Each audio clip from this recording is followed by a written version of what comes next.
জলপাইয়ের আচার বানাতে বানাতে একটা কথা হঠাৎ করেই মনে পড়ে গেল। আমরা বাঙালিরা কি না পারি, একজনকে টেনে হিঁচড়ে নিচেও নামাতে পারি, আবার একজনকে 1 সেকেন্ডের মধ্যে একদম উঁচুতেও তুলতে পারি। আসসালামু আলাইকুম ভাই বোনেরা, সবাই কেমন আছেন? আশা করি সবাই ভালো আছেন। জলপাইয়ের আচার বানাতে বানাতেই হঠাৎ করেই মনে হলো, কয়েকদিন হলোই দেখতে পাচ্ছি মাত্র 20 টাকা দামের ফুল কেনা নিয়ে ফ্রান্স থেকে রেহানা রাখি আপু এসে যেরকম সমালোচনার সম্মুখীন হয়েছে, আবার সেরকম কিন্তু সবার মুখে মুখে তার প্রশংসার জোয়ারে রেহানা রাখি আপু ভাসছে। মাত্র 20 টাকা দিয়ে ফুল কেনা বেচা নিয়ে এত কিছু হয়ে গেল। আমরা বাঙালিরা কি না পারি, আসলে আমাদেরকে সেলুট দেওয়া দরকার। বাঙালিরা যে কোনো মুহূর্তে একজনকে পচাইতেও যে সময় লাগে না, আবার একজনকে উঁচুতে তুলতেও সময় লাগে না। যাই হোক, রেহানা রাখির আপু অনেক ভিডিও আমি দেখি, অনেক ভাল লাগে। আমি তার একজন বিশিষ্ট ফ্যান বলতে পারেন সবাই।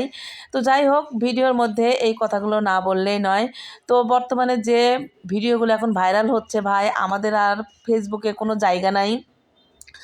নতুন নতুন কন্টেন্ট ক্রিয়েটরদেরকে জায়গা ছেড়ে দিতে হবে। আমরা 2-3 বছর কাজ করেও মনিটাইজেশন পেয়েও যেরকম আর্নিংয়ের সুযোগ পাই নাই। আর হুট করেই দেখবেন রেহানা রাখি আপু কি সুন্দর করে 20 টাকা দামের একটা ফুল কেনাবেচা নিয়ে কি একটা ঘটনাই ঘটলো, যে মুহূর্তের মধ্যেই সব কিছু পাল্টে গেল। আর সেই মেয়েটার জীবনে কিন্তু নতুন মোড় আসতে শুরু করেছে। ফোন কিনে দিয়েছে রেহানা রাখি আপু, এবং রেহানা রাখি আপু কিন্তু চ্যালেঞ্জই দিয়েছে, বলা যায় যে 1 সপ্তাহের মধ্যে তাকে পেজ খুলে দিবে এবং সে যেন মাসে একটা আর্নিং করতে পারে সেই ব্যবস্থা রেহানা রাখি আপু 2 মাস থাকবে, তার মধ্যে সেই ব্যবস্থা করে দিয়ে যাবে। তো সে আসলেই সেই ফুলওয়ালি অনেক ভাগ্যবান।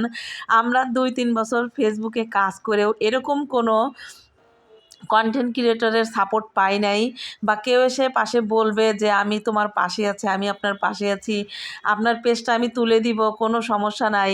আসলেই ভাগ্য বলেও একটা ব্যাপার আছে। কি আর বলবো, মাঝে মাঝে অনেক কষ্ট হয় যে আমরা এত কষ্ট করি, ভিডিও বানাই, সংসার করি, চাকরি বাকরি করি, সন্তান স্বামী সব কিছু দেখার পরেও আমরা এই ফেসবুক নিয়ে আছি। তারপরেও আমরা এখনও সেই সফলতার লক্ষ্যে পৌঁছাতে পারি নাই।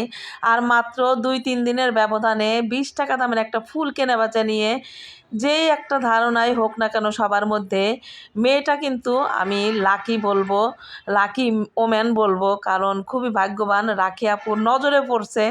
তো এইরকম নজরে আমরা আসলে কখনো পড়ি নাই।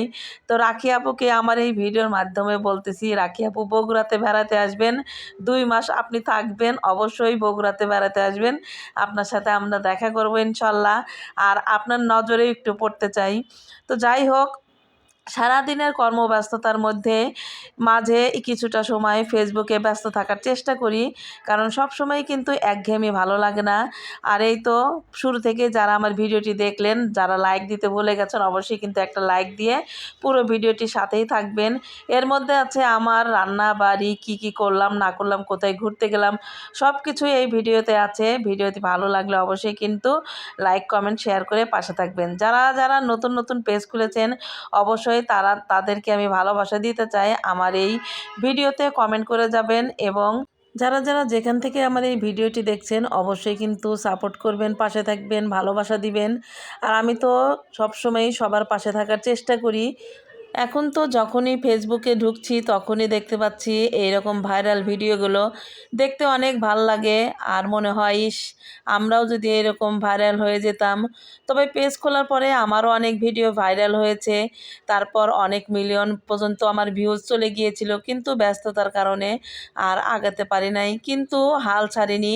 আপনারা সবাই পাশে থাকবেন, সাপোর্ট করবেন, ভালোবাসা দিবেন, তাহলে ইনশাল্লাহ আবারও সেই আগের পর্যায়ে চলে যাব।